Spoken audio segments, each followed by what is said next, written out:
Astaghfirullah al-azim alladzi la ilaha illa huwal hayyul qayyum wa atubu ilaih. Astaghfirullah al-azim alladzi la ilaha illa huwal hayyul qayyum wa atubu ilaih. Astaghfirullah al-azim alladzi la ilaha illa huwal hayyul qayyum wa atubu ilaih. Astaghfirullah al-azim alladzi la ilaha illa huwal hayyul qayyum wa atubu ilaih. Allahumma salli ala sayyidina Muhammadin abdika wa rasulika nabiyyil ummiyi wa ala alihi wa sahbihi wa barik wa sallim.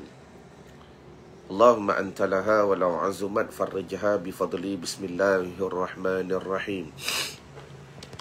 Assalamualaikum warahmatullahi ta'ala wabarakatuh. La ilaha illallah Muhammadur Rasulullah fi kulli lamhatin wa nafasin adada ma wasi'ahu ilmullah. Hasbunallahu wa ni'mal wakil, ni'mal maula wa ni'mal nasir. Ya muallima Ibrahim al-hikmata 'allimni. Allahumma salli wa sallim wa barik alaihi wa ala alihi. Ilahi Tuhanku, anta maqsudi, kepadamu maksud dan tujuanku. Wa ridhaka matlubi, dan hanya redamu yang aku tuntut. A'tini mahabbataka wa ma'rifatak, karuniakan kepada kami ya Allah kasih kepadamu dan mengenali dirimu. La haula wa la quwwata illa billahil aliyyil azim. Qala an-nabiy sallallahu alaihi wasallam, telah bersabda oleh baginda Nabi sallallahu alaihi wasallam,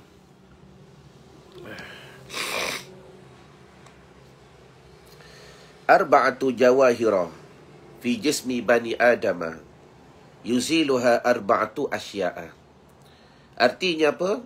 4 permata tuan-tuan yang ada dalam jasad anak Adam. Dalam jasad saya, dalam jasad tuan-tuan, ada permata ni, jawahir, kata Nabi. Yuziluha, tetapi ingat, dia boleh hilang, dia boleh rosak, dia boleh binasa. Arba'atu asya'a, oleh 4 perkara. Oleh 4 perkara. Jadi alhamdulillah kita bersyukur kepada Allah Subhanahu wa taala kerana seperti biasa jam 9 pagi takriban lebih kurang kita bertemu dalam hashtag santapan rohani. Untuk apa tuan-tuan? Bagaimana kita nak pastikan diri kita ni hidup apabila batin kita hidup. Dah. Bagaimana kita nak pastikan diri kita ni semakin hidup apabila batin kita hidup. Alhamdulillah.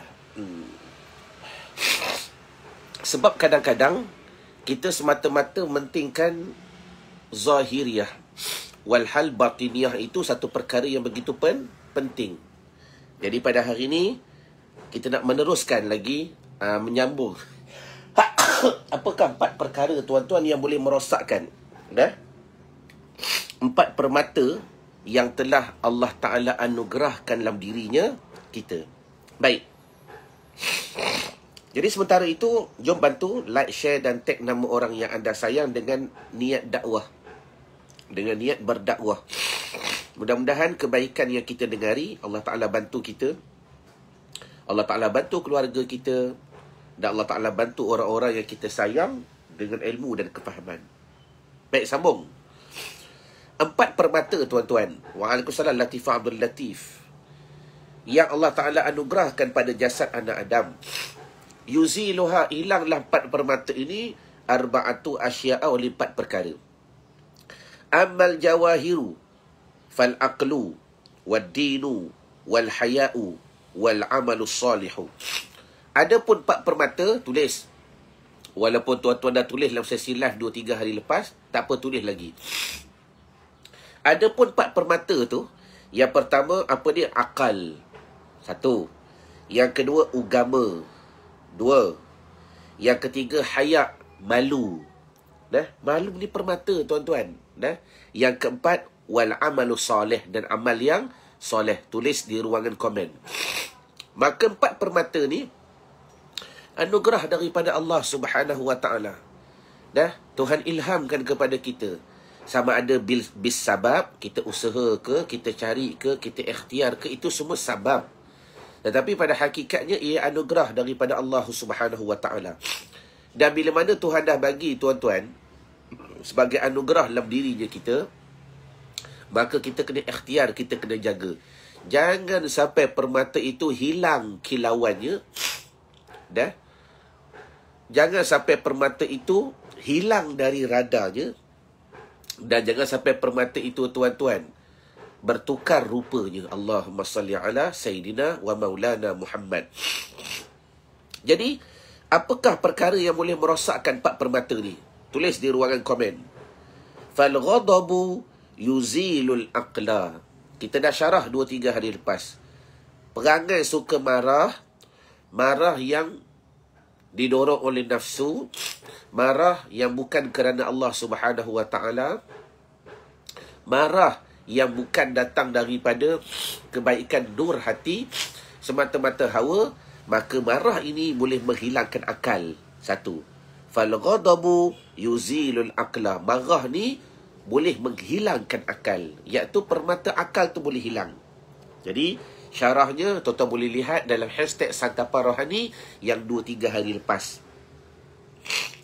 Yang kedua, wal hasadu yuziluddin. Perangai hasad, dengki, itu semua menghilangkan pula akan agama. Letih. Tuan-tuan tengok live, belajar di surau, belajar di masjid dan sebagainya, tambahkan ilmu. Tiba-tiba kita tak sedar, bukan tak sedar pun, kita sedar dalam diri ada perangai hasad dan dengki itu, maka dia memamah agama yang telah kita beda. Allah na'udzubillah min zalik. Last kali, ni mana cincin mak hari tu ni? Puas cari tak jumpa dah. Walhal kita yang tak jaga. Adalah satu cincin permata tu pusaka. Dah? Cincin permata pusaka. Bila kita tak jaga, ada pula perangai hasad dan dengki, benda tu hilang. 2. Dan hari ini kita bersambung pula perkara yang ketiga. Perkara yang ketiga. Apa pula yang menghilangkan permata malu? Dah? Tulis di ruangan komen. Sabda Nabi SAW, Allahumma salli wa sallim wa barik alaihi wa ala alihi, wa tama'u yuzilul haya. Tulis. Yang kita sambung pada hari ini, wa tama'u yuzilul haya. Dan bermula tamak itu menghilangkan ia akan malu. Allahumma salli ala Sayyidina Muhammad. Malu ni anugerah. Maka kalau kita belajar pula poin sebaliknya, kalau tuan-tuan faham malu itu anugerah, maka jaga tuan-tuan. Bila Allah Ta'ala tarik daripada dirinya kita perasaan malu, maka ditakuti rahmat Allah Ta'ala telah hilang dari hidupnya kita. Redha Allah Ta'ala telah jauh daripada keadaannya kita, dan takut-takut kemarahan Allah Ta'ala mula menyelubungi kehidupannya kita. Waalaikumsalam Ismah Liza Maizan. Jadi, apakah perkara yang ketiga? Tulis hari ini untuk kita muhasabah. Biar sikit ilmu ni tak apa, yang penting kita boleh muhasabah dan kita cuba kurangkan hari demi hari. Wa tama'u, kata Nabi, bermula tamak itu yuzilul haya, menghilangkan malu. Baik. Kata syarih, tamak pula ialah ingin selalu mendapatkan sesuatu yang lebih untuk dirinya sendiri. Kalau hasad, apa nikmat yang orang tu dapat, macam mana aku nak bagi korang? Macam mana aku nak bagi pastikan apa yang dia dapat tu terputus? Itu hasad. Dah? Macam mana aku nak buat strategi agar nikmat yang dia dapat itu dia tak dapat terus? Itu dia panggil hasad. Kalau tamak, macam mana aku nak dapat lebih daripada dia? Tu dia panggil tamak. Macam mana aku nak dapat lebih daripada dia? Tulis dulu. Dah? Tanpa nama ahlan wa sahlan. Dah? Dah, saya yang kena minta maaf. Hari ni saya lewat sikit. Dah, saya lewat sikit. Lebih kurang pukul 10 baru start live. Biasa janji kita jam 9, ada yang ramai tunggu. Baik. Yang ketiga, tamak. Tamak ni apa dia? Tulis. Perangai hati kita, macam mana aku nak pastikan aku ni lebih daripada dia. Itu namanya tamak. Dan tuan-tuan boleh benarkan di ruangan komen. Dah? Orang ada sifat tamak ni, dia tak kira apa. Aku langgar je. Asalkan aku nak pastikan macam mana aku boleh lebih daripada dia. Dah. Dia pakai apa? Wajar. Tak apa. Aku up sikit daripada dia. Perdana. Macam mana aku nak pastikan aku boleh pakai kereta perdana? Dah. Yang aku ni kena lebih daripada dia. Maka ketika itu, tuan-tuan, habis semua. Dah. Habis semua. Malu, tak malu. Asalkan benda boleh buat duit, kita langgar belaka. Allahumma salli ala Sayyidina wa Maulana Muhammad. Dalam hadis di atas, dah, sekali lagi Nabi mengingatkan bahawa amal soleh juga akan hilang dengan sifat ghibah atau mengumpat. Ketika Rasulullah SAW ditanya tentang pengertian mengumpat, yang sememangnya apa yang diperkatakan tentang keburukan itu benar, maka baginda Nabi SAW menyatakan, memang begitulah arti mengumpat. Jika yang diperkatakan tersebut tidak benar, maka disebut adalah fitnah. Ni tak ada apa dah. Ni yang keempat ni. Habis. Baik. Jadi maknanya apa? Kembali kepada dasar yang kita dengar pada pagi ni. Terima kasih Huzaimah. Betul. Dia bila perangai manusia ni kita tak puas hati. Macam mana aku nak pastikan aku lebih daripada dia? Sama juga tuan-tuan, saya nak tuan tulis di ruangan komen. Tamak ni, adakah tamak itu semua perkara yang mazmumah? Tidak. Tulis dulu. Ada tamak yang dipuji syarak, ada tamak yang dicela syarak. Maknanya, bila mana kita sebut tamak, bukan pukul rata. Apakah tamak yang dipuji syarak? Tamak kepada ilmu, tamak kepada amal. Tulis. Tamak kepada ilmu, satu perkara yang dipuji syarak. Tamak kepada amal, satu perkara yang dipuji syarak. Oh, dia masuk KK khatam kitab. Dengar kata dah belajar 4 apa tu? 4 kitab dia dah khatam. Baik. Tahun ni, tahun depan, aku nak cari lagi 2-3 program. Aku nak khatamkan 8 kitab. Contoh, dia ada sifat tamak tu. Tamak ni kan, tamak ni makna macam mana aku nak pastikan diri aku lebih daripada dia. Okey, jadi kita nak cerita by positive side dulu. Kalau tamak kepada ilmu, diharuskan. Diharuskan. Tengok. Rasa tak puas hati ni. Dia masuk program Ustaz Irwan, kata dapat khusyuk. Tak apa. Aku nak cari lagi mana-mana program yang lain. Aku nak cepatkan benda tu. Kalaulah dia masuk program Ustaz Irwan, 2 minggu, seminggu, dia capai kepada ilmu khusyuk, macam mana aku nak cari jalan? Aku nak masuk mana-mana program yang lain. 3 hari aku dapat ilmu khusyuk solat. 3 hari kalau aku buat, aku boleh khusyuk. Tuan-tuan, itu tamak yang diharuskan. Jelas ke jelas? Itu tamak yang diharuskan. Tak ada masalah. Sila. Kalau tamak kepada ilmu, dipuji syarak. Tengok amal orang tu. Hai. Baru ni tuan-tuan, tuan-tuan nak dengar tak satu cerita? Yang ni satu ilmu yang kami kongsi khas kepada peserta Zamrud. Tapi saya nak bagi contoh. Kalau tuan-tuan ada sifat tamak macam ni, itu tamak yang diharuskan. Dalam sesi Zoom dengan peserta Zamrud baru-baru ni, hari Khamis baru-baru ni tuan-tuan, saya share dengan mereka satu ilmu yang bukan saja power. Benda tu simple aja. Sebenarnya benda tu simple. Tetapi selama ni tak ada orang yang menyuruh. Tak ada orang yang memaksa. Tak ada orang yang push kita. Sehingga kita tak sedar pun hidup kita ni tak ada peningkatan daripada kualiti jumlah. Sebab tu kita kena tamak. Bila semua amal soleh ni kena tamak. Kalau orang tu boleh buat, kenapa aku tak boleh buat? Ni tamak ni diharuskan. Kalau dia boleh buat duha 8 rakaat, kenapa aku tak boleh buat? Aku tak nak buat 8, aku nak buat 12. Tamak yang diharuskan. Kalau dia buat qabliyah ba'diyah 2, aku nak buat 4. Mana boleh, aku tak boleh kurang daripada dia. Dari dulu lagi, dari sekolah lagi orang dah kenal. Aku tak boleh kurang daripada dia. Aduh. Tak apa, itu tamak yang diharuskan. Maka, dalam sesi Zoom baru-baru ni, bersama takriban lebih kurang 30-40 peserta, Peserta Zamrud lebih kurang ada 30 orang. Campur lagi dengan peserta-peserta lama kita, circle lama kita tuan-tuan. Apa cuba bantu mereka dalam istilah tamak ini? Tamak yang diharuskan. Bagaimana hidup kita ni, kita cuba buat satu benda kita tak pernah buat. Supaya dalam hati kita ada sifat tamak. Tamak macam mana? Kalaulah orang lain boleh buat, kenapa aku tak boleh buat? Dan aku cuba nak buat lebih sikit je. Cukup. Itu tamak yang diharuskan. Di mana hari itu peserta kami gariskan lebih kurang 25 solat sunat. Mana-mana yang tuan-tuan tak pernah buat, saya nak hari itu kita dah belajar dalam sesi Zoom bersama mereka. Lepas tu saya nak mereka update. Dalam close group. Saya nak mereka update. Buat dan update. Untuk pastikan apa dia?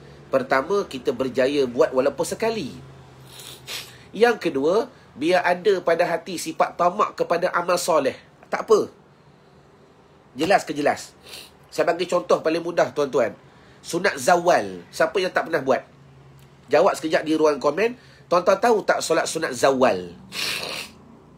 Tambah lagi ni. Asyik tanya solat sunat wuduk je.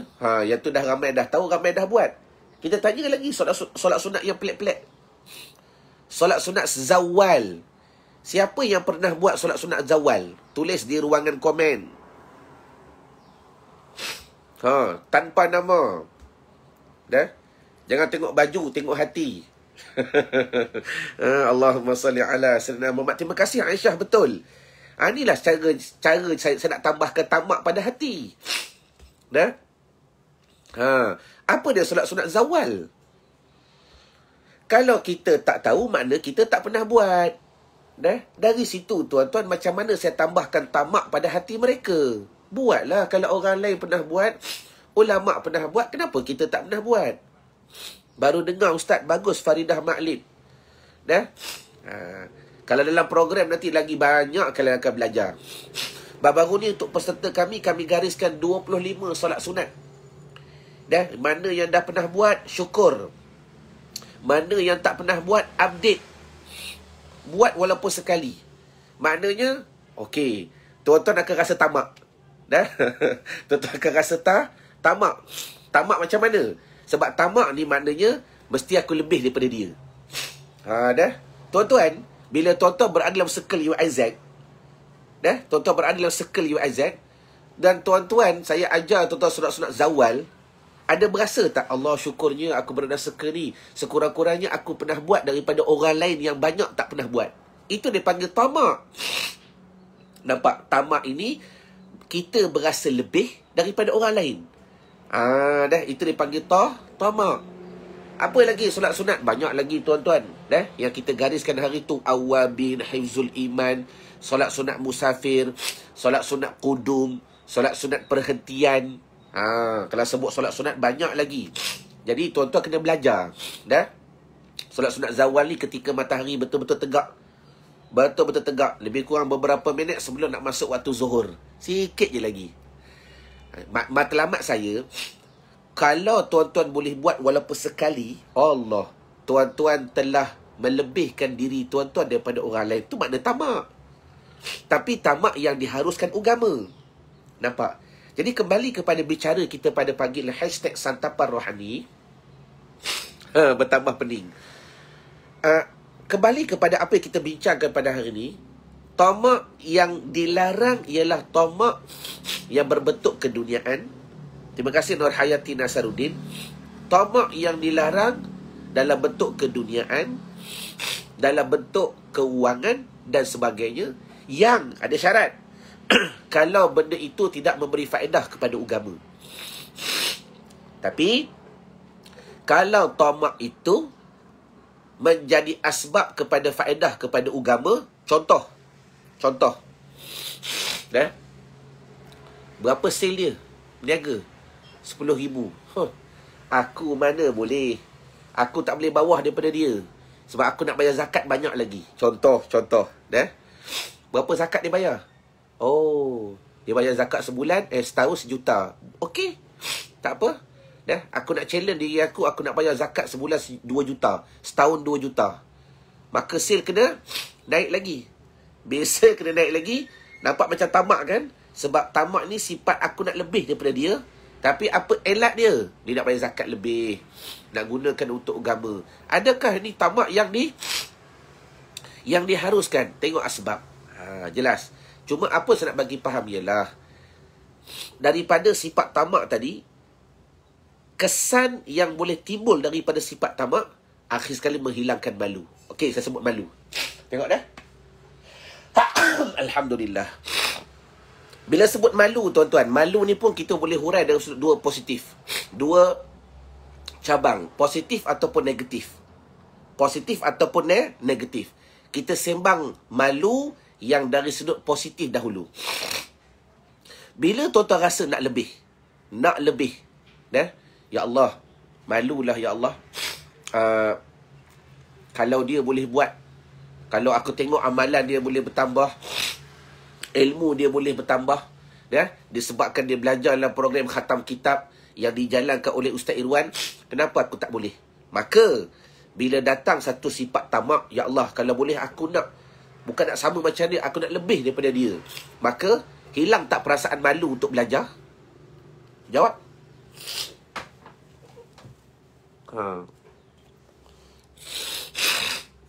Alhamdulillah. Dah. Sekejap lagi saya makan ubat, insya-Allah. Hilang tak perasaan malu untuk belajar? Hilanglah. Dulu malu nak belajar. Sebab apa? Dah berusia, dah tua. Nanti orang kata malu nak belajar Quran. Dah? Tetapi selepas dia apa? Dia tamak, dia rasa nak lebih. Jadi ini juga malu yang hilang, yang diharuskan. Bukanlah semestinya bila mana kata buangnya malu. Bila datangnya tamak, maka memamahkan dia akan malu. Malu yang macam mana? Malu kalau yang berunsur kepada keduniaan. Sanggup buka aurat, yang penting income masuk. Yang tu malu yang diharamkan. Yang ni apa dia? Dia buang malu dia. Aku ni dulu malu sangat nak belajar. Tapi semenjak 2 menjak ni, bila Ustaz Irwan bagi challenge kepada aku, kita ni hidup kena tambahkan ilmu, kena tambahkan amal. Dan usia bukan penghalang. Tu cabaran dia beri. Maka biar aku nak buang malu aku. Dulu susah nak bercakap dengan orang. Tapi sekarang ni alhamdulillah, dia cuba buang buang malu dia, tuan-tuan. InsyaAllah benda tu akan berhasil. Jelas ke jelas? Allahumma salli ala Sayyidina wa Maulana Muhammad. Habis. Itu perkara yang ketiga. Jadi kalau perkara yang side negatif, saya yakin tuan-tuan dah boleh syarah. Bila ada tamak ni, sanggup buat apa saja. Maka hilang malu dalam dirinya kita, sehingga kadang-kadang membawa kepada keburukan. Tu Nur Hayati. Dulu malu sebab rasa jahil. Sekarang ni, makin belajar, adakah rasa alim? Jawab Nur Hayati. Saya rasa tak. Makin belajar rasanya makin malu dan makin jahil. Betul? Makin belajar, makin malu dan makin jahil. Allahumma salli ala Sayyidina wa Maulana Muhammad. Baik, kita habiskan hadis tu. Akhir sekali yang keempat. Apakah permata yang merosakkan hidupnya kita, tuan-tuan? Dan apakah amalan punca yang mengakibatkan permata dalam diri kita ni hilang, rosak? Yang keempat, wal ghibatu tuzilul amal salih. Wal ghibatu tuzilu amal salihah. Tulis yang keempat akhir sekali. Yang keempat, mengumpat akan menghilangkan amal soleh. Allahumma salli ala Sayyidina wa Maulana Muhammad. Mengumpat, mengata. Mengumpat ni walau benda tu betul. Walau benda tu betul. Kita cakap belakang dia. Hal keadaan dia tak suka, tuan-tuan. Boleh mengakibatkan habis amal-amal soleh yang kita lakukan, anugerah daripada Allah Ta'ala, permata yang cukup bernilai, akhir sekali rosak. Sebab itulah nak jaga lidah ni mudah saja. Buat kerja lain. Tulis maklumat ni. Nak jaga lidah bukan diam. Sekejap.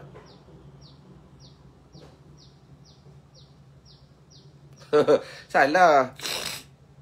Nak jaga lidah bukan diam.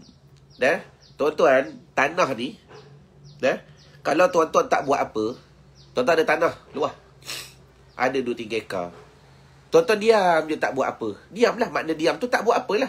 Apa akan berlaku? Lalang naik, rumput naik, rumput confirm lah. Lalang naik, habis. Dah, segala benda-benda datang. Bila dah lalang tinggi, segala hayawan ada. Dengan ularnya, dengan lipannya. Betul ke betul? Allahumma salli wa sallim wa barik alaih. Sebab itu, ada tanah yang luas. Dah? Macam mana aku nak pastikan tanah ni bermanfaat? Buat benda lain. Bukan biarkan begitu saja. Sama juga lidah. Dah? Macam mana lidah ni aku nak pastikan dia tak mengumpat dan sebagainya? Buat kerja lain. Banyakkan selawat ke atas Nabi. Banyakkan berzikir. Banyakkan bertasbih. Bila kita buat kerja lain, maka mudah-mudahan akan hilanglah perangai mengumpat.